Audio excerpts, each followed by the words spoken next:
So again, ladies and gentlemen, this is history in the making. Make sure kasama ka namin sa pag-witness na magbabago ang 7 buhay dito po ngayong hapon na ito. Makikita natin, dito sa iFern, hindi talaga imposibleng magkaroon ng sariling sasakyan.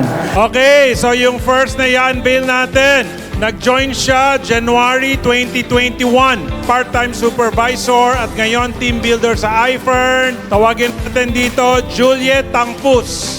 Nasaan siya? Hello, halika dito tayo. Are you ready? In 5!